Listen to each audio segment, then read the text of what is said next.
This is one of our temporary structures that we put in place for when we have a disaster recovery situation. Currently we have a temporary mast up at Bilsdale site, but we've not been able to get the signal to every single spot around the region. So this transmitter will bring back the TV services for the local region of Loftus and East Cleveland. The residents may need to retune, but hopefully that would be the minimal impact, and they should have the services back on air as of last weekend.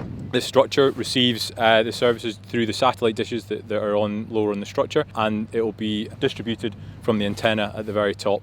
We've been able to get an area of the topography that we need for getting the services out to Loftus, and Stonehouse Bakery have been very accommodating in how they've been able to provide a location and as much room as we need to get it built in the timescales we needed. We've been here since 1996, and we have a shop in Saltburn and one in Loftus, and we supply various pubs and restaurants and village shops with bread and confectionery goods. We're allowing Quiver to put the temporary mast on our land so that they can send a signal out to the local community.